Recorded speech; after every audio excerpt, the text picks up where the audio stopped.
I'm so tired of people saying that it's just a movie, it's just a comic book, it's just a TV show. Whatever. No, it's not. Stories are the building blocks of our culture, of ourselves, even of our own psychology. We are a product of the stories we tell ourselves about our own past and the experiences on a daily basis, but also the stories that we choose to spend time with. What types of values or feelings or whatever are they promoting? What types that we like to spend our time around? They're going to shape us. They're going to shape our personality and character, and they're going to shape our perception of the world and the acts and behaviors that we put out into the world. And people don't understand that. They go, it's just a movie. It's just this. I can like and promote whatever I want. Well, of course you can, but you should pay attention to the responsibility that you have. Consume stories responsibly. As a member of society, as a human being, responsibility to yourself. Consider the consequences. You need some balance. You need some certain criteria that is going to make sure you're promoting the right kind of works, or at least have thought through the type of work that this or that story is going to do in our culture, and then make your own decision whether or not that's something you want to support. Consume stories responsibly. Consider the consequences. Consume stories responsibly.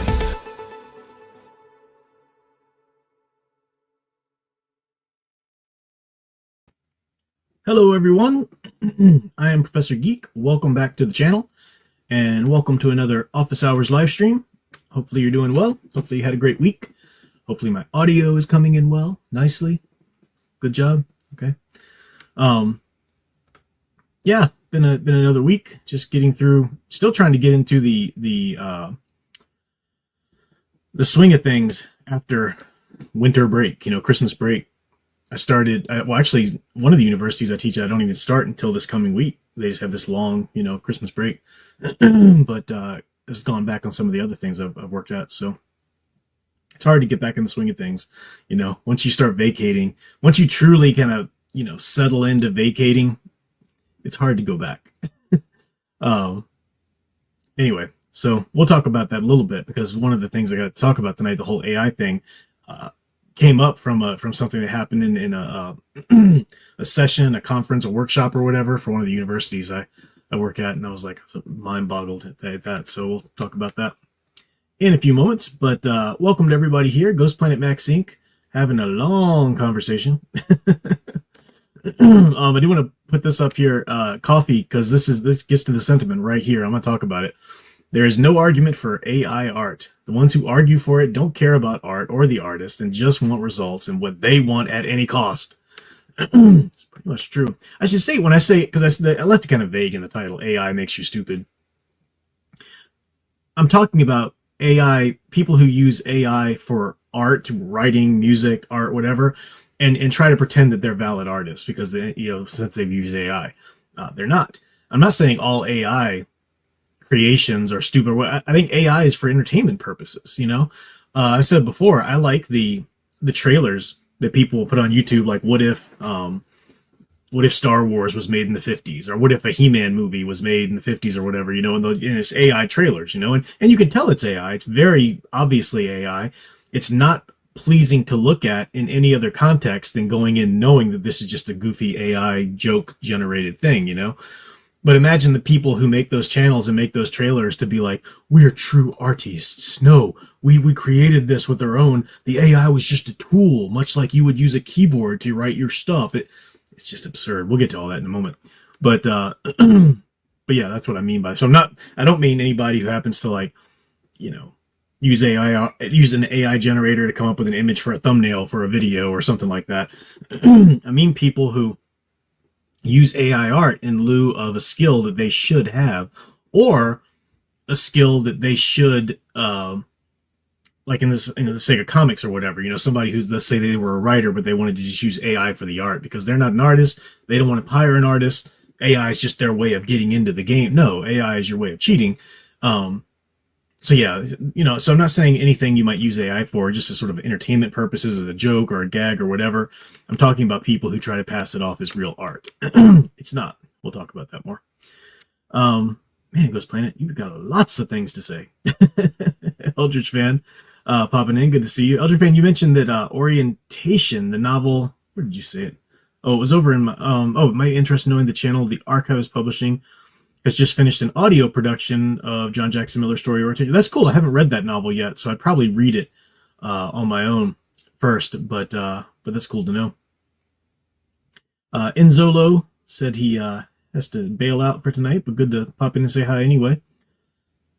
Let's see who else. Private Eye in Retrospectiva. Final Fantasy fans, Stress Levels. This Chozo's Corner. Stephen M. Leia Plus Size, welcome. Leia Plus Size, happy belated birthday to you, I think. Facebook said that you had a birthday the other day, and I wasn't sure if that's real, because you're not really, like, on Facebook, but you are. Yeah, but happy belated birthday if it was your birthday. Stunning and Breathe. Megatron, welcome. Junk, good to see you there.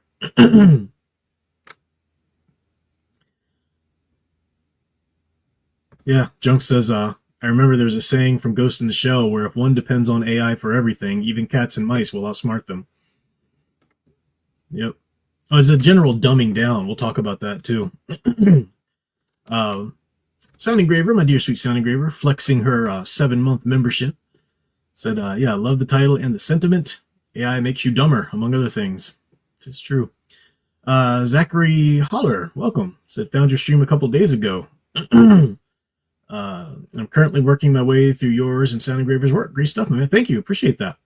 Yeah, I'm sure you won't agree with everything, but that's cool. You know, I don't need people to agree with everything. I always find it ridiculous. I've talked about it before, but this notion that, oh, that YouTuber said something I don't agree with, I can't listen to them anymore. Now, sometimes it's a deal breaker. Sometimes if you find out something they disagree with you on is sort of a fundamental, you know, to your own belief system, you know, not just in terms of like big religious stuff, but just like, you know, your way of doing things or whatever. And if they're kind of, you find out they're on a different path or whatever, then yeah. But this notion that, you know, they need to agree with me fully or I can't listen to them, or people get so butthurt about somebody on the internet saying something that they don't agree with. It's fascinating to me. This mentality, like, I was doing a search the other day for something or another, trying to look for something on my channel. I was trying to see if my video on the Spalding, my negative critique of that Spalding program I was in, I was trying to see if it was showing up in Google search results, because I keep getting weird attention from that. And like, I've never told anybody I made it in the program, whatever. So anyway, I'm Googling myself, Professor Geek and whatnot, and looking to see if, you know, this video shows up anywhere. And I came across this old Reddit post where somebody was like, can you believe this guy, Professor Geek? He says that, yeah, and he calls people who disagree with him chuckleheads. And remember, I'm like, I got into this poor guy's head. This poor guy came across somebody on the internet with an opinion different than his, or an opinion violently different than his, whatever, and just seethed over it enough where he had to go talk about it on Reddit. It's like, I don't get that. You know how many people I am just completely opposed to on the internet, and I don't care. They're not going to affect me. I live my life. It's weird, the way YouTube works, or the way people work with social media. It's bizarre. Big Al popping in to say hi. Thank you there. He says it looks like you're saying that I make you stupid. Because Big Al, when you look at Big Al with the capitalized A without the capitalized L, yeah, it does look like you're saying AI. I always think about that. Every time I see people say AI, I'm thinking like, are they writing Al or AL? Well, just like our friend, I don't know if she's here tonight, but AL is a one of our common listeners, and I think AL is her initials, so she goes by AL, and I always think, is her name Al? Oh no, her name's in it. That's her initials. So, all right. So I know you guys have been saying a lot, and you guys have a lot to, you guys are thinking a lot about this subject as well. Of course, I can't read everybody's comments. I want to get to my own here, but let me go ahead and start. So I was at a conference the other day for sort of a workshop on, you know, brushing up on things before you, every so often, you know, it's good to get some new ideas, you know, professors to share ideas about, you know, certain subjects you're teaching and whatnot. And, you know, it was great. I got some good, you know, ideas from it. There were some talks on things like how to try to help students read, become better readers, especially in today's day and age, when they're just, I've talked about this on my channel before, their brains, they just don't have the attention span. But, the technology that we have today is just, they're the TikTok generation, where their attention spans are all of, 5 seconds. Scroll, scroll, scroll, scroll, and it's like, sit down and read a book. What? Is that even a thing? Can people do that? So, so we're talking about ways to do that. And there's always, it never fails to, just depress me / fascinate me, whatever. At these conferences, whenever you get a bunch of academics together, there's always ridiculous elements in there. And there's this one woman talking about, it's not their fault. You can't blame your students for being in this generation and not being able to pay attention and blah, blah, blah. And she was really like harping on this. Now, on the one hand, at first I thought she just meant that, hey, it's not a Gen Zer's fault being born in the Gen Z generation. It's not their fault being born with the technology and the challenges around them. Okay, sure. But it very much is their fault if they're going to choose not to try, if they've made it to the college level and still can't sit down and read a book for 30 minutes even, then yeah, it's their fault. They could have developed that skill. They chose not to. Okay, so yeah, it's very much their fault. And the fact that a lot of the students you get in at college even still don't care. They just, look, how can I just fudge this class to get through this crappy writing nonsense that you're trying to make me do? And so I can get out of here or whatever, So yeah, you can absolutely blame them. It's just because you're born in a certain generation, you'll have challenges that are outside of your control, but how you respond to them is very much in your control. So that was just a dumb notion. Then I was shocked at the very end of this conference, of this workshop. This guy started to present, and he was presenting on how, and this is a college writing class, like a sort of a college composition. They used to call them college comps. He actually he makes his students use ChatGPT. And he has assignments where they have to use ChatGPT and where they can't use ChatGPT. And it's all about, helping them use the technology, but also, as a starting point, but then, making sure that they actually take the bare bones of what ChatGPT has given them and then, work it around and make it, kind of fluid and make it sound not so, AI-ish, and put their own spin on it or whatever. Then they're not writing. They're not writing. I was flabbergasted when I heard this guy say that this is something he teaches in class.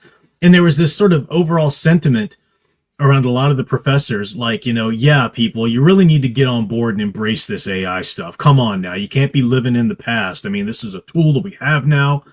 No. I can't even begin to understand the reasoning. And I was trying to pay attention through this,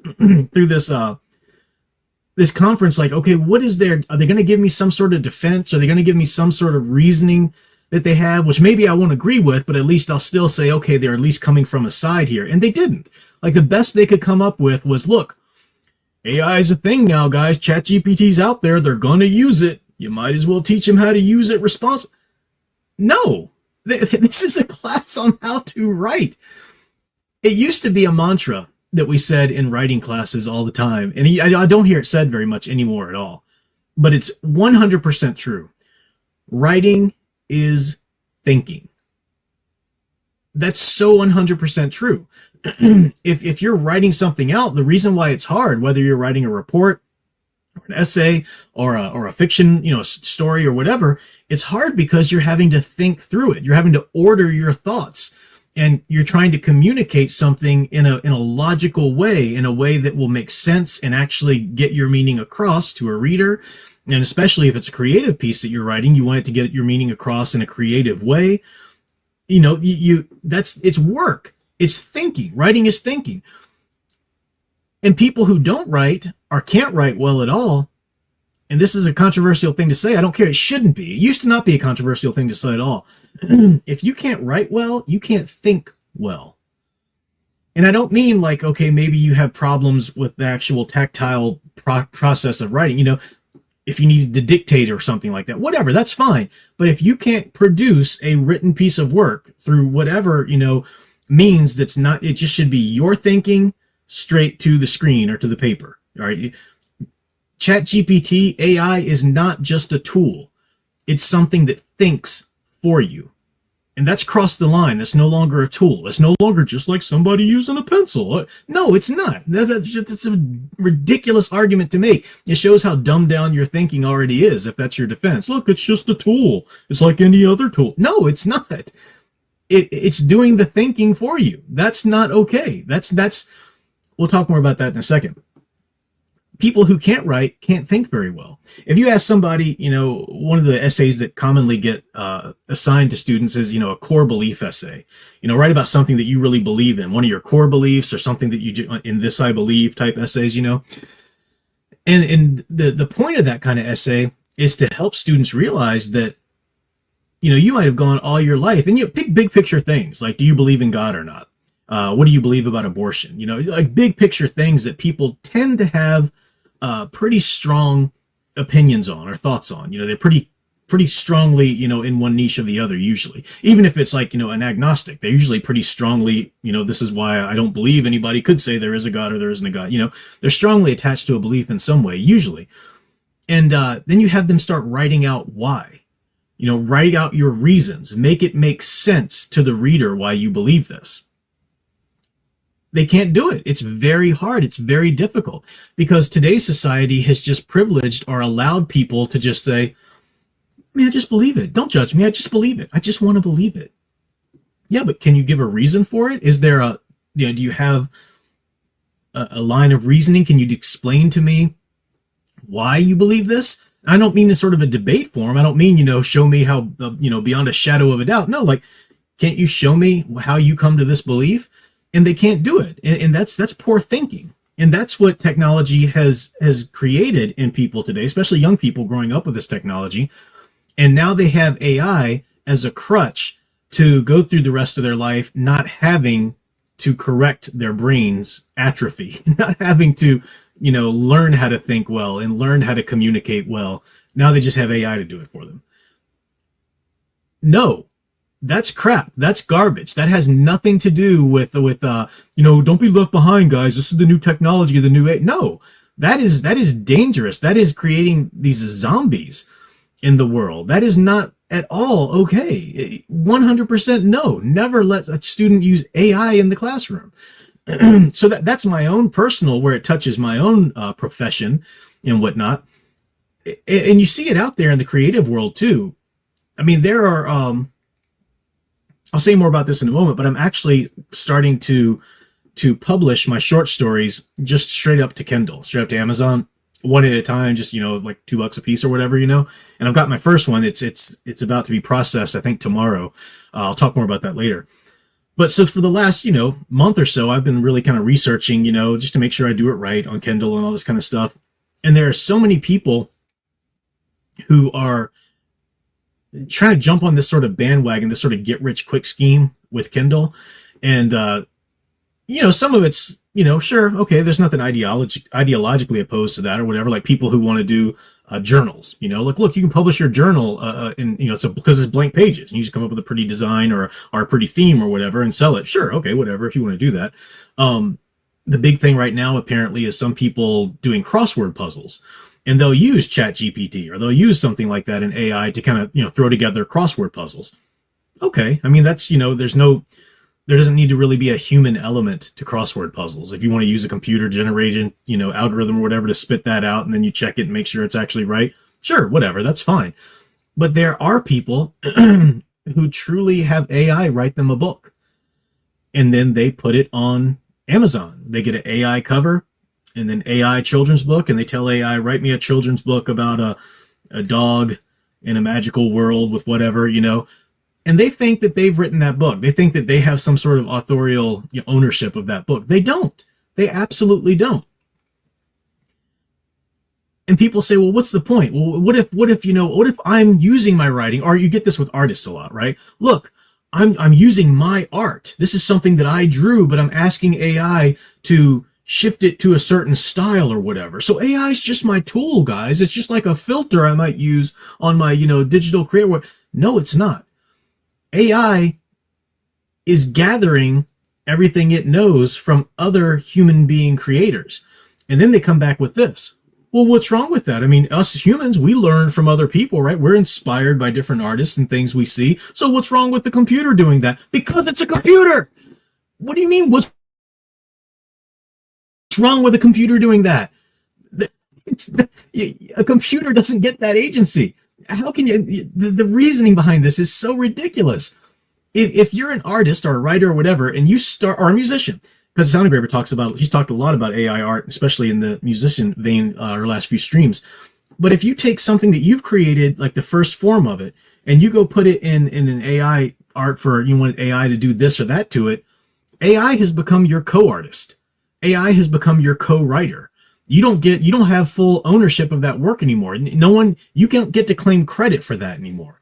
It's been co-authored by something else. And because AI is not a person, it's not a person with agency to co-author, guess who's your co-author? Your co-artists are all the artists out there that you've just blatantly stolen from. You've used an algorithm to steal from other artists. You can't see the difference between that and just being inspired by other artists. But, you were inspired by a writer or an artist. You're like, oh, those ideas are great, and if you're going to do it in a way that actually, is not plagiarism and is legal for you to sell or put out there, then you have to put your own context around it. You have to take it and be inspired by it, not just copy it. AI just copies it. Okay. AI does not have a brain, a human brain to actually know. And people just, they can't reason this through. They can't think, no, but and part of it is that they don't want to reason it through because they want the crutch. They want it, but look, AI is the ground leveler. It lets me, I wouldn't be able to put out my comic if I couldn't use AI art because, I can't pay all these artists. Well, then you shouldn't put out a comic. I'm sorry. If you can't draw and you can't afford an artist, then you don't get to put out a comic. That's just the way that is. You don't get to do it, and that's okay. Talent is there's a meritocracy to talent and hard work. You don't get to do stuff that you aren't talented or skilled or able to do or can't afford to do. That's just the way that works. And it's a real spit in the face to artists or writers who really kind of struggle to improve their craft. It's bizarre. It's mind-boggling that people actually stand behind this reasoning. I'll talk about it more in a second, but Studio Super, thank you for the super chat. So we are truly living in the time of the Jetsons. Well, time to clean the house. Press button. Phew, a woman's work is never done. That's funny. And I'm glad you brought that up because, see, it's one thing to use AI for something like that. Like, if you've got a Roomba or something, that vacuums your floor, there's no part of the human soul that Roomba is trying to replicate to vacuum your floor, right? So that's one thing. It's another thing if you're like, AI, write me a novel.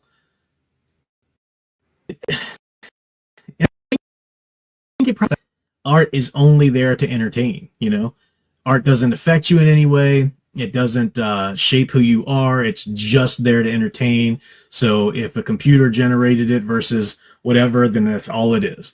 And art is there to do more than entertain. Art's there to communicate something. Art's there to get into a relationship with the person who partakes of that art. We were talking about that in writing, but it's certainly true with any art. You form a relationship with the piece of art that you engage with to a certain degree. Now, it's somewhat one-sided in that you can't speak back to the author, this dead author or whatever, you're reading their book. They're talking to you through that book, their ideas, their themes and whatever. And then you can speak back to them in terms of your reaction to the work. But that's still a relationship, right? That's still a conversation. That's why some books really mean a lot to you and maybe not so much to others or whatever. You're going to have that kind of relationship with a computer algorithm? You can't. And if you, to whatever extent you're able to, it's because the algorithm has stolen those human elements from other people, other artists, other writers, other people who actually, no, but they're just learning from them. No, they're stealing.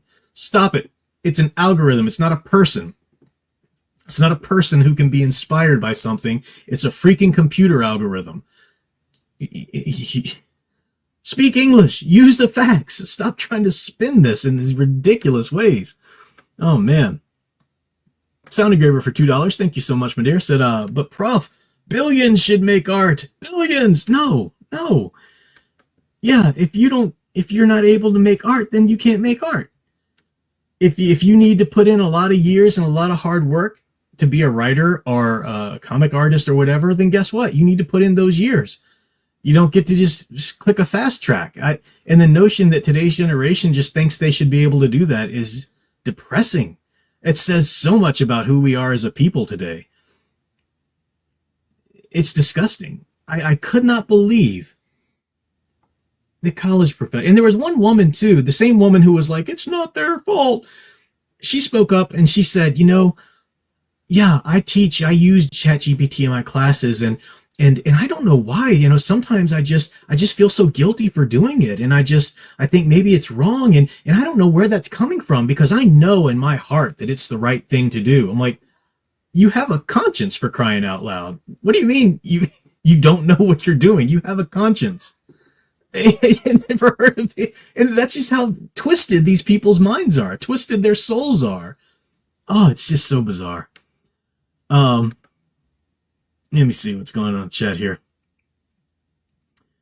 Junk said people forget that someone studying literature, art, enables the artist to apply their experience to the work, which will always be unique. It's removing the human element, which breathes life into it. I know.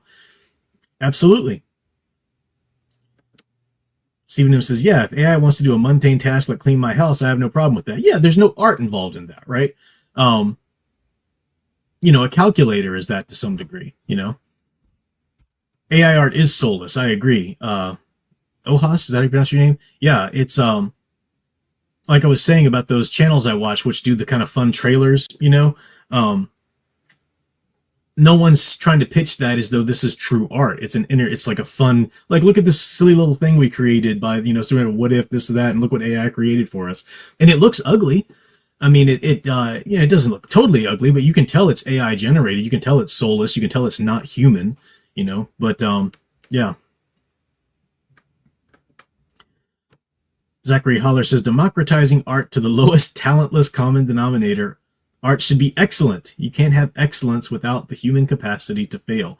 Very true. Very true. And oh no, but I deserve a chance, right? No. We have to level the playing field. I have a right to do everything that Mozart did. I have a right to do everything that, Giotto did, or famous artists or whatever. No, you don't. You don't have a right to create art. You don't have a right to create successful, beautiful art. You have a right to create anything you want to, but you have to put in the work to make it good. You have to put in the work. And people today just thinking that AI is their workaround is so bizarre to me. I don't even understand the beginning of their reasoning for that. Thank you very much for Studio Super. Another super chat there. So to all these folks who want to use AI, saying it on, it's about I say bring it on. It's about to be John Henry versus the Machine over here. Yeah, Great American Folktale, John Henry versus the Machine. It dumbs down and it ends up with knowledge lost ultimately. You can even see this in some degree. Let's just look at tools where computers have stepped in to do some of the work that saves other people. Okay. Can you even find 2D art anywhere? Like people drawing an animated piece frame by frame? It's a niche thing. It's a special thing. Like, Rob Pratt does it on his YouTube channel. But that's like something that the industry is 100% left behind, because that costs too much money now that they can just tell a computer to, do the art. And that's not quite AI. Computer animated art isn't necessarily AI. You can you can create art in a software, which is still you, the human, creating the art. It's not you telling the computer, hey, create this thing here that I think maybe it should look like that, create that. No, I mean, you still have a stylus, you're creating it, or a cursor or something like that. But that's like a lost phenomenon now. A lost art form is 2D art. You don't see it anymore. And as a result, we've lost some of the distinction, the human distinction, in a lot of these creative pieces. You can look at like the Disney Channel's animated stuff, or a DreamWorks animated film or whatever, and it all kind of looks the same. You know, they can maybe slight little stylistic things within a computer animation that they can do, but it all generally looks the same. Whereas it used to be, you could tell the difference between a Disney animated film and a Don Bluth film, you know, once he branched off from Disney, or, you know, a Warner Brothers cartoon versus a Disney cartoon or something. There were differences because human beings were creating the art even more, with even less filters between them, you know, and the actual art itself. You know, so once computer animation, which again, I'm not saying computer animation is AI art. There is a way to use computer, just like electronic music. There's a way to use, there's a way to punch in the notes that you want, you know. Now that does, you know, like Sound Engraver does electronic music. But she is not a bass player or a drummer or a trumpet player. Right? She's not that. So she's using those sounds from her software, but she's a musician. She knows what notes sound like. She knows music theory. She can play piano and violin and sing and all of that. So it's a difference. It's a difference than where if I were to go in there. And if I were just to go, AI, write me a song that kind of sounds like the Hagar Van Halen years, but it's got a little bit of an Aerosmith spin to it. And then AI spits something out and I'm like, yeah, see? I created this, man. I'm going to put this out and sell it under my name. I have no right to that. But people are such imbeciles that they're arguing for that now. It's bizarre. Let's see if I missed any super chats here. Studio Super for $9.99. Thank you so much there. You said, I say it's blind.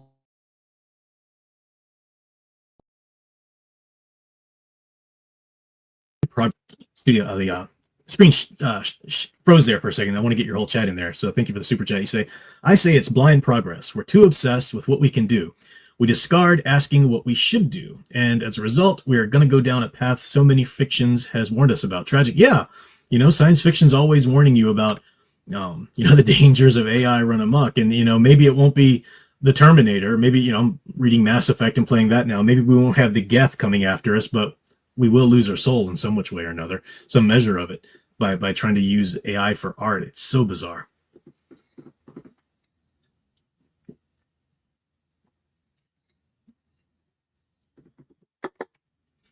All right. Wanted to get that off my chest because that really bugged me. That was annoying. We can come back to it, and I'm sure we will come back to it. But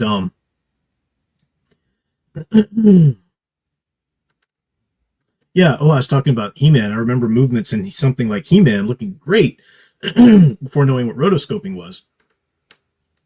And rotoscoping is another... I love the original He-Man. I love rotoscoping. I love that look, whether it's Masters of the Universe, the way Filmation did it, or Bakshi did it in the old, like Lord of the Rings films or whatever. But that's it's tracing, right? It's tracing the human body. It's taking a film or whatever. I don't know all the technical. I'm going to get some of that wrong, but that's the basic gist of it. You take pictures or videos of a human being moving this way and that way, and you trace over that or whatever. Now it's still your art though. You're capturing human movement in a way that's a little more close to human movement. And some people might not like it, and that's fine. I've been watching recently, the past few days, I've started going, because I never really watched the whole series, but I've been going through the New Adventures of He-Man from 1989, which was it's not, it should never be looked at as the actual sequel to the original Filmation. At best, it's like an Elseworlds, because it does a lot of, it does a lot of things weird. The animation isn't quite as up to snuff, but but it's a cool idea, right? What if He-Man had to follow Skeletor into the future to continue fighting against him? And now we're in the future, so it's a lot more sci-fi than sort of planetary romance, like sci-fi / magic and whatever. So it's it's a cool idea because He-Man's still the same He-Man. He's still the iconic hero, the aspirational, selfless. He's still who he is, even though certain ideas around it or stuff are weird and stuff. But anyway, it's an interesting comparison between, because that's rotoscope. That was just, it's good, wonderful hand-drawn art, but it lacks the look of the Filmation because you had that rotoscoping. I don't even think people would do rotoscoping anymore. Yeah, Junk, I just mentioned Ralph Bakshi with the Lord of the Rings stuff and the even his Hobbit. Apache worked on Hobbit, right? I think so. But yeah, it's yeah. All right.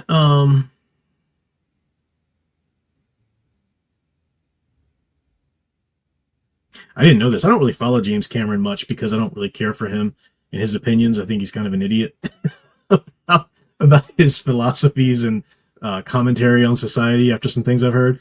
But I didn't know this. Ironically, James Cameron, creator of the Terminator, seems all for AI to enhance his old work for 4K restoration, aliens like shoot. Yeah, the animation in the original 1940 Superman cartoons remains unchallenged to this day. Yeah, it's brilliant. It's beautiful. Yeah, 100%. Yeah, I've talked before about my problem with the 4K restorations. It's one thing, like I've said, if you're gonna do a 4K version or Blu-ray. I have a Blu-ray version of the old Nosferatu movie, the original Nosferatu, because very few prints survived, right? And those that did were in bad shape. So yeah, that literally had to be restored to look at least the way it would have looked with people going to see it in the cinema that day. But if you take, let's say, Gremlins, the movie Gremlins, and you're going to do a 4K restoration of Gremlins, and we're pulling out all of this more information that was in the film that, they just didn't have the technology to show back then, so it's crystal clear now, and look at the colors pop. That's not what Joe Dante wanted you to see in that movie. When he shot that film, I don't know what Joe Dante thinks about 4K restorations. Maybe he says something different now. But when he made that film, the only thing he could intend for you to see was what the technology of that day made you see. And when you go to watch a film, you're not supposed to want to see the clearest possible, most realistic image you possibly can. No, it's art. It's a film. It's supposed to look different. That's why they have cinematographers and filters on the cameras, and they try to make it look a certain way. It's not supposed to look like real life, the clearest, crystal clear, most, no. So the 4K restoration enthusiasts, I think, are off the map. They get a little weird with this kind of stuff. If it's, a movie shot today with that technology, and the creators, the artists, the filmmakers wanted it to be that clear, wanted it to be that, crystalline or whatever, then sure, that's fine. If you're, for whatever reason, if you like Avatar and you want to get a home copy of Avatar, then yeah, you probably want to get the 4K version because that's what they shot that to be seen as or whatever. I think Studio Super, did you throw another one out here to me? Thank you very much. Appreciate it. They said, folks that do AI instead of learn the craft, I say rob themselves of their own hero's journey. Yeah. To struggle, to have trial and error, only to finally succeed in a final product. You're absolutely right. I mean, they're losing capability. And, what happens? I find this meme funny. It's probably shown up in a bunch of different ways. I was always bad at math. I've talked about how I have dyscalculia and I just can't do math at all. Really bad at numbers, mix them up. And, if you're my age or from my generation, when you're growing up and you're having to sit through a math class, you're like, well, we got to learn this. Can we just use a calculator? And your teacher's like, what are you going to do? Have a calculator in your pocket all the time? And now, of course, we do. We have a smartphone, So, but I will readily admit to anybody that I have missed out on certain capabilities that my brain would have been able to acquire, been able to be capable of, if I had applied myself more and actually worked on numbers. I still don't have a head for numbers or a head for math, so it would never, there's no reality in which I was going to go be a mathematician or anything. But yeah, I could be probably a little bit more, I wouldn't struggle so much with maybe some organization or whatever if I had, I gamed the system a bit. I have 2 graduate degrees, and the last math class I ever took or completed was high school geometry.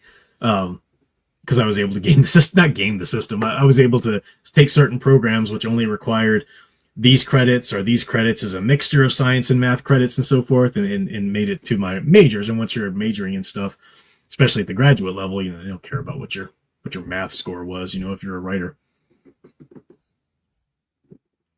But people who are missing out on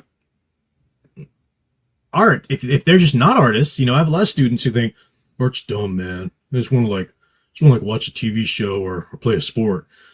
Okay, they're happy being a soulless individual, and that's fine. More power to them. But for people who think they want to be artists and creators and express that part of themselves, to use AI is just shooting themselves in the foot with it. Absolutely.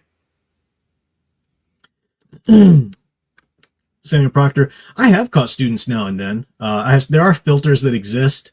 That's not the reason I came up with this talk. If you tune into the first part of the talk, I was talking about this conference I went to where professors themselves were trying to argue for using ChatGPT and stuff, and so bizarre. But yeah, no, there are filters that you can put student papers through, but it's still, the filters are still struggling to catch up with the AI technology, with the ChatGPT and so forth. So it's you're always behind a little bit. But you learn certain things, you learn certain AI isms when you read enough papers or tutor enough papers to look through. All right. We can still talk about the AI stuff if you want. I do want to shift gears a little bit to get some of these reviews into the stream, because I missed doing some of the reviews last time, and I want to get these in so I can cut them out this week. I'll probably start with this one. I had talked last week about, I've been going through graphic novel-wise, all the graphic novels in order with the DC post-Crisis. So after the Crisis on Infinite Earths, going through all of that line. Of course, it starts with like Batman Year One and Catwoman, Sister's Keeper, Man of Steel Volume 1. We talked about that. The last one I talked about was the Green Lantern Corps, Tales of the Green Lantern Corps Volume 1. Next up in the list, as I teased last week, but I never got around to recording it this week, is Wonder Woman, the George Perez Wonder Woman Volume 1, Gods and Monsters.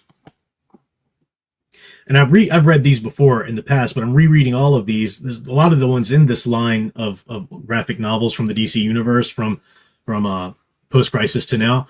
Of course, I'm not going to touch the New 52 stuff, and I'm certainly not going to touch anything after Rebirth, DC's Rebirth.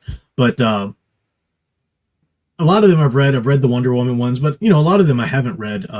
So it's fun to kind of go through the ones I haven't read. This one, though, it was so great to revisit. It was so wonderful to revisit. George Perez is, God bless him, God rest his soul. He was, it was such a tragedy that artists like George Perez, writers like Denny O'Neil, all of these great comic book creators were around who would still like work. I mean, a lot of them, I don't know for sure if George Perez, but can't remember some of the names that were saying, no, we'd still like to do stuff. And DC just wasn't hiring them. I mean, like, these are legends in the field, in the universe, who could still create all this work, and DC was just, nah, give everything to Tom King and Scott Snyder. Like, what? Tom King and Scott Snyder?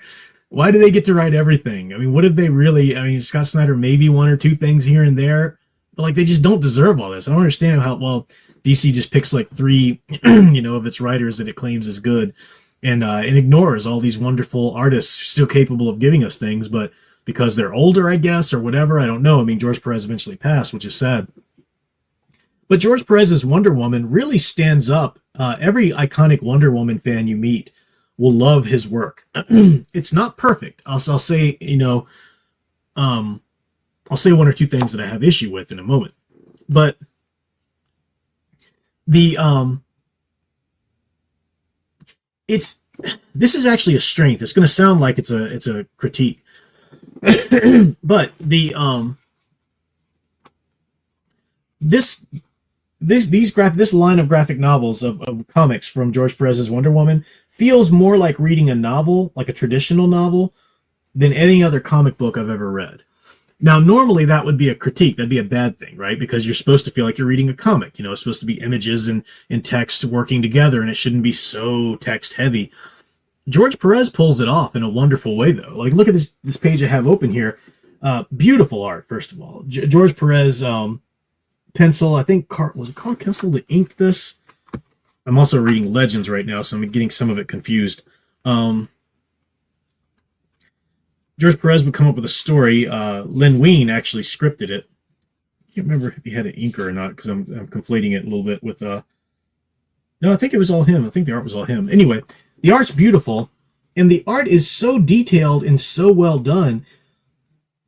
you think about a comic book page with this many panels on it. Normally, I mean, how many panels is this one here? 1, 2, 3, 4, 5, 6, 7, 8, 9, 10. 10 panels on one page. That's absurd, right? That's unheard of. 1, 2, 3, 4, 5, 6, 7, 8, 9 on the other one. That's way, in general, that's like too many panels to keep putting on a page.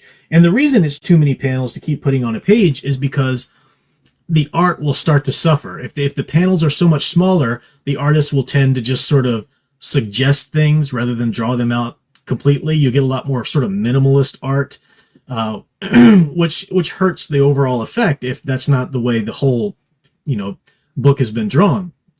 And then if it's so much text, the text is usually boring to read, and it usually doesn't correlate with the art so much, where, text and art are supposed to work together in a comic. And that's what they do. Even though it's crammed with so many panels, that's absolutely what it does. It works together perfectly, and the art never suffers. Even though there's a small, panels in some places, the art never suffers. And he knows how to make it breathe a little bit. Of course, he'll give us some splash pages, occasionally and whatnot. So it's beautiful like that. Like I said, Len Wein scripted it, but the story's basically from George Perez. He did work off an idea that Greg Potter had at first, but he changed that idea a lot. And it's just, man, the art, like, that's Wonder Woman. I think of Wonder Woman, if I'm thinking of a comic form Wonder Woman, I always picture George Perez's Wonder Woman, unless we're thinking like live action, in which I picture Linda Carter, of course.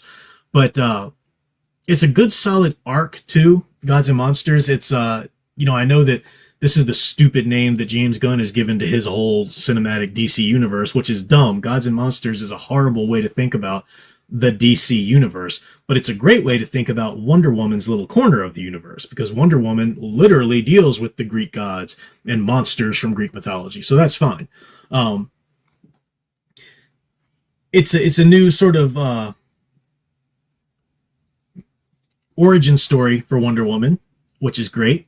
They needed new origin stories for a lot of the characters after Post-Crisis. Here's my problem with it. And it's a big problem, but even so, it's a big problem that I have with it. It's still, all of the amazing good of it still outweighs it and still makes me think, no, this is great, you should read it. The only problem with this run, and I don't know if it was necessarily George Perez's decision. I imagine that after everything Wonder Woman had gone through up to the point of the mid-'80s there, I imagine it was probably sort of a DC mandated thing or something. But Steve Trevor is not her love interest in this. So that's a problem right away, right? If Steve Trevor's not around. But they still try to squeeze him in to the story, but just not as a love interest in any way. Steve Trevor really should be the Lois Lane to Wonder Woman. She should be, Steve Trevor should be to Wonder Woman kind of the love interest in the manner of that Lois Lane is to Superman. Meaning that Steve Trevor doesn't have to be in every story. That's probably one of the problems that happened after the whole seduction of the innocent, and Congress getting involved and everybody scared that Wonder Woman was teaching our girls to be lesbians or whatever, they were mandated in the comics that Wonder Woman had to spend all of her time with Steve Trevor, with her boyfriend, and stuff like that. So maybe that was part of it or whatever, I don't know. But, just like Superman with Lois Lane, not every story has to have Lois Lane in it. Superman doesn't have to be, depending on the story and the timeline, doesn't even have to be in a committed relationship with Lois Lane, That's fine. But that she's in the universe, she's the love interest that eventually he'll end up with, and so forth. And that's what Steve Trevor should be to Wonder Woman. In this, though, Steve Trevor is an old guy. He's an older man who still takes a plane and makes it to Paradise Island, to Themyscira, and he's still, Wonder Woman still has to take him, back to man's world. That's her reason, partly her reason for going back to man's world. She also has the mission, of course, that she's given by Hermes and the goddesses. But trying to work him into it, and it's not all revealed in this volume 1. In later volumes, it'll be more revealed, but it's kind of weird. It's like his mother went to Themyscira, and that's their connection. And he's like an older sort of grandfather figure to her. And it's way bizarre. It's way bizarre. They do a valiant effort at trying to make it work. They do make a valiant effort at trying to make it work in the writing. And it's not horrible, but it just never feels right.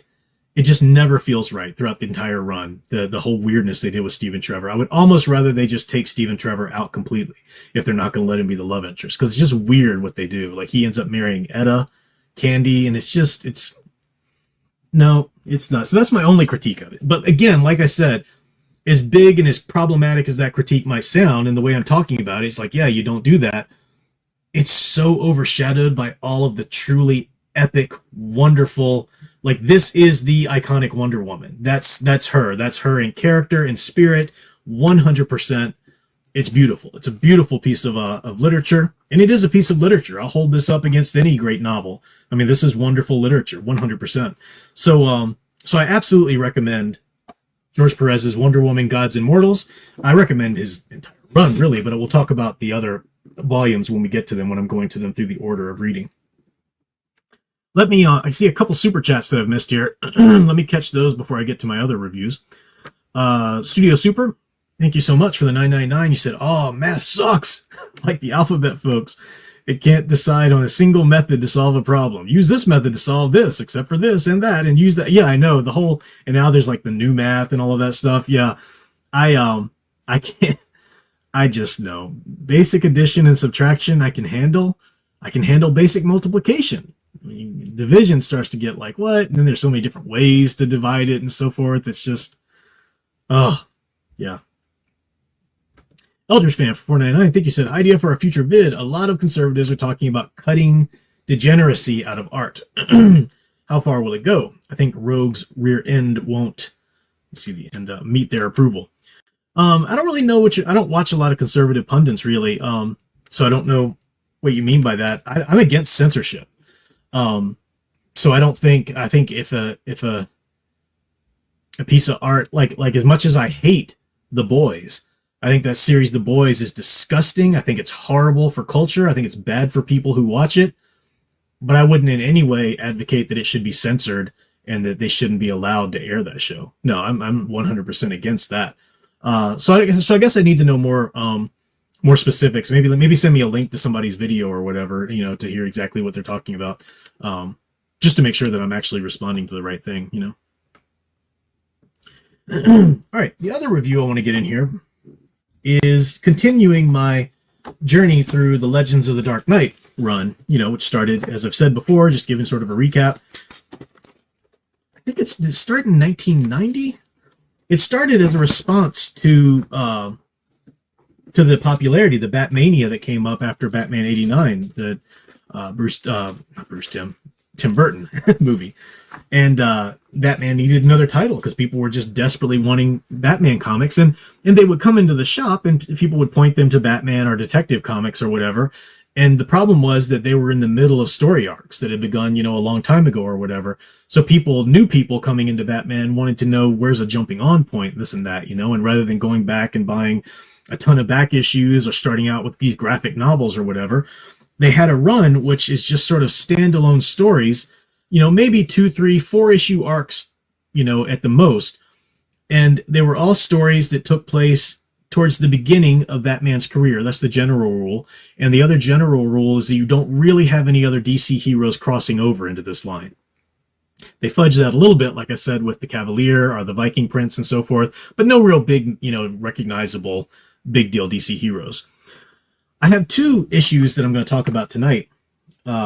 These are one-shot issues, just one story arcs. They're not multi-issue arcs. Mercy and the Dark Fate, or the Legend of the Dark Might, basically. And it's Batmite. You get Batmite in that one. So we'll talk about that in a second. This one, I like, Dark Knight Mercy. This is a really good example of how to try to squeeze in a bigger story into limited pages. A lot of times, like with the, I think it was called Batman Family, the story in which I covered it a little while ago, where Batman, he gives Alfred a vacation, and Alfred goes to the Court of Maltese and gets kidnapped by terrorists, so Batman has to go there and save him. That felt like it was too big of a story just to fit in one issue. You felt like the pacing was just going way too fast in places. It's a good idea, and the things that happened in the story were fun. I mean, I did not enjoy reading it by any means, But you could see that it was just this needed at least 2 issues to properly breathe and to properly, get the story properly told. This is a really good example of how to fit in a larger story in one issue, because it does something that, I don't know if this is the technical term with it in comics. In prose in general, it's called writing in vignettes, meaning that it's you write in these little snippets of sort of captions. You describe a scene. I did this with my story that's actually going to be published on Kindle tomorrow, and I'm going to give more information about it and post some things about it. I'm actually going to give it away for free at first to try to garner some reviews. So I'll say more about that in a bit. But if you remember that time that I read Girlfriend in the Basement on my channel, it was written in vignettes where, first it says with this scene, Robert and Vanessa return from their honeymoon to find this, this, and that. Then it just skips some time, and there's a space in there, and it skips some time. And it says, eventually Vanessa wanted to have a baby, blah, blah, blah, blah. Then it'll skip some time, and it skips some time, but they're just these little vignettes. And you can have scenes in those vignettes, and you can have dialogue within those vignettes, but you've sort of set up the structure so the reader knows that it's not going to be sort of a unity of time in terms of the Aristotelian unity of time. You're not telling the story that happens at this one dinner party or something, You're set up the structure already so the reader knows to expect certain little vignettes as we move through this person's life or through this period person's life or whatever. Sorry, I saw my camera freeze there for a second. That's how The Dark Knight, Mercy, this arc, this one issue is told. It's a wonderful story about Batman meets this young new police officer on the force. Her name's Mercedes, but that's why the title's Mercy, because the idea of the quality of mercy comes in as a theme. She doesn't believe in vigilantes at first, but then she ends up in over her head, and Batman has to save her at one point, and her partner dies, and she's kind of upset about it. So in a way of helping her cope, Batman ends up training her, not to go be a vigilante, but just training her to better conduct herself in the force, for a bit. I'm not going to give you the whole story, but these other things happen. She eventually ends up in this sort of underground fight world, and Batman has to go through this thing to save her and stuff. And it's a really great story. It's thematically well done. My only problem with it is there's this time at the end where Batman's fighting this guy they named the Cossack, this street brawler, like underground, fight club type of fighter, who's really brutal. And these fight clubs are like, you can grab your chains or your pickaxe, people die at these things. And Batman is kind of coming in and using Batman's style of fighting, which is just totally incapacitating this guy, until the guy picks up like a pickaxe or whatever and gets the jump on Batman a little bit, and then starts kind of beating the crap out of Batman for a while before the fight shifts again. And I'm like, no. You need to better explain, because Batman fights street punks all the time. He fights people who don't fight fair all the time. He fights people with guns, with bats, with whatever, Just because this is in a fight club season and this guy picks up like this axe or whatever, that alone doesn't tell me how he can get the drop on Batman. So that part they could have spent a little bit more time on that. And they could have explained it. They could have thrown in this or that little, element and made it like that, and that would have been fine. But that's the only thing that I say needed a little bit more explanation. Otherwise, I do recommend this. It's issue, let me get the light here. It is issue number 37. Batman Legends of the Dark Knight, issue number 37.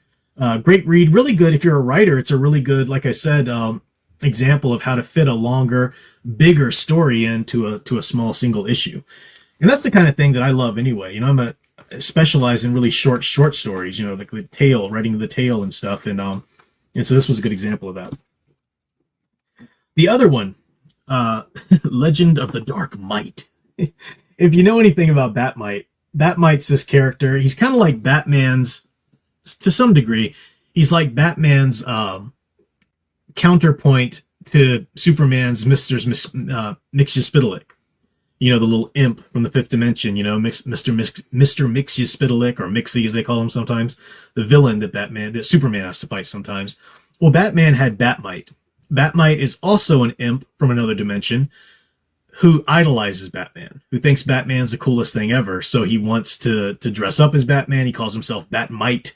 And in the Silver Age, that made sense, right? There was nothing weird in the Silver Age sort of context and continuity with a Bat-Mite popping up out of another dimension and usually causing trouble some which way, trying to help Batman, but ends up causing trouble because of it or whatever. So it was a good Silver Age, fun little idea, whatever. So I can imagine, I missed this reading this issue back in the day when I was just coming to Batman, but I can imagine readers who've known Batman for a while really excited about this, a little bit more grounded post-crisis, especially in the 90s, influenced by the Tim Burton film, a little more, psychologically grounded, realistic, you know what I mean, take on Batman. And then suddenly Batmite's going to show up. Like, how is this going to work? But they do it really, really well. I won't give away the ending or everything that happens, but basically the plot is built around Batman interrogating this drug addict who, has committed these murders and all these things, but the drug addict had an encounter with Batmite. And so at any given time, you're having to ask yourself, was Batmite just his drug-fueled, delusion? Or did Batmite really show up or whatever? And it you can come up with your own conclusion to that. It's not just a simple, it was all a dream. It was all a silly drug-induced, drug-fueled hallucination. It's not just that easy little thing in the end. And it actually works with it. It works with it really well in the sort of 90s Batman context. I think it does it pretty well. The art is very kooky because it's Batmite, it's supposed to be sort of the Batmite's dimension and so forth, so it gets a little weird sometimes. This is the Batmite transforms himself into the dark, cool Batman or whatever, which kind of looks like a Frank Miller geeks, trying to make Batman edgy or whatever. But don't worry, that's not Batman. So it's a fun read. Again, a single issue one, really fun way to explore the idea of Batmite without going full Super Age or Silver Age, but also not going full like, it was just a dream, tee-hee, that joke fooled you. It's not that either. So it's a good issue. It's a good version of that. Just as a total aside, I've mentioned this before. One of the things I love about reading the old actual issues instead of the graphic novel compilations is you get all the great old ads. Man, I love that. And this ad was in the body of the comic, the Mercy one, but it's also on the back cover of this issue. Get rocked, Def Leppard Adrenalize. I freaking love this album so much. This was the first album they did. I think it was the first album they did. Yeah, Retroactive came after it, I think. Retroactive came after it. But this was the first album that Def Leppard did after Steve Clark tragically passed away, their guitarist. So, they didn't know were they going to be a four-piece going forward or were they going to get a second guitarist. And they ended up getting Vivian Campbell, who, of course, started out with Ronnie James Dio and played for Whitesnake for a time, and it joined Def Leppard and has been with them ever since, still with them today. This is still their lineup today.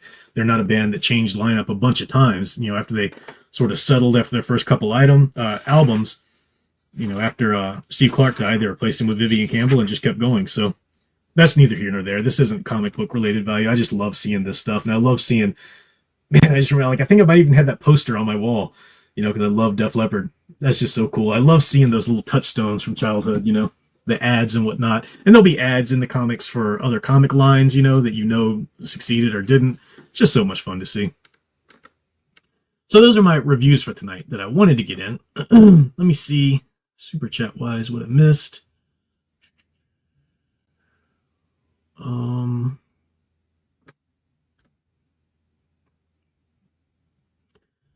I got Eldritch fans. And my dear Sound Engraver said the Bicentennial Man is composed in vignettes. Oh, cool. I never read the Bicentennial Man, but I know you did recently. That's composed in vignettes too.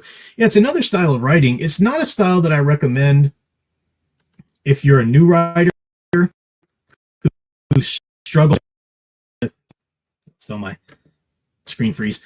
It's writing in vignettes. I wouldn't recommend it to a new writer that struggles with remaining in scene or struggles with telling and not showing, because it's easy for a vignette to kind of be a crutch for that, or because writing in vignettes requires a certain finesse where you really have to show tell sort of at the same time or really balance it just so. But if you know what you're doing as a writer, and if you've mastered, being able to write in scene or write in a typical linear narrative of unity of time or whatever, then vignettes are a really fun way to go. You can do some things with it that you can't do with other styles of writing. My voice is starting to go, guys. Sorry. Studio Super for $9.99. Thank you. Said I recently purchased Superman Birthright. Amazing. Spider-Man Marvel Masterworks Volume 44. Cool. And Best of Superman Stories Volume one, which includes What's So Funny About Truth, Justice, and the American Way. Yeah, some great stories. Superman Birthright is a good story. It's got one or two moments in it that even I'm like, like the bullet thing. I won't say anymore in case you haven't read it, but the whole bullet scene with Superman, it doesn't necessarily hurdle across the line of something Superman would do, but it's still something I don't think should be in a Superman comic. Not a complete deal breaker. There are some amazing scenes in Superman Birthright. There's some wonderful scenes in which that's true blue iconic Superman. So, it's Mark Waid before he went completely nuts and, Psycho. So it's got good stuff there. Yeah. All right. Well, my voice is starting to go, so let me just talk about the short story thing real quick.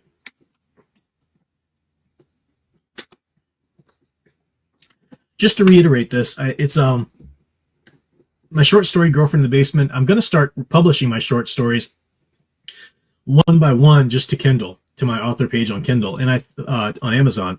I thought about doing a compilation for a long time, but I had a lot of issues and going back and forth and wondering how to do it and where to do it. And I just thought, you know what, let me just do it on Kindle.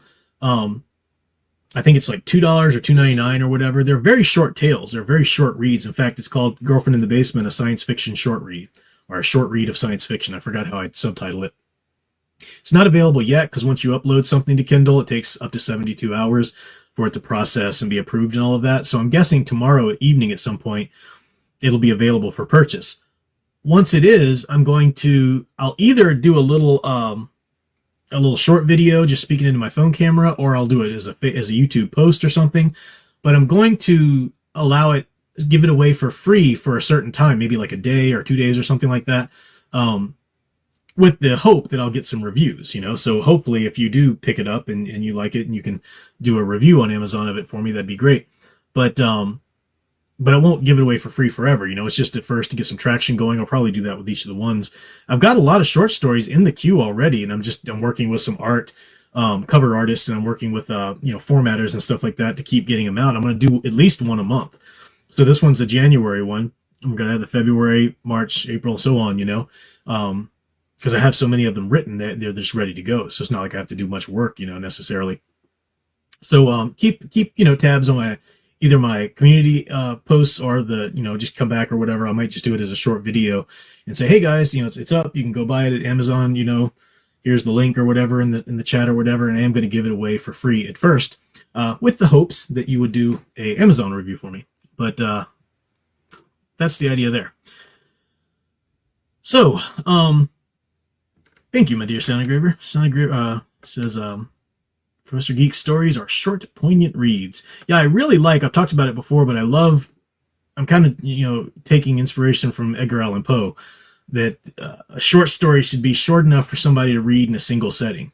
And in today's world, and with today's people's attention spans, that length of one single setting has got to be way shorter than it was in Poe's day.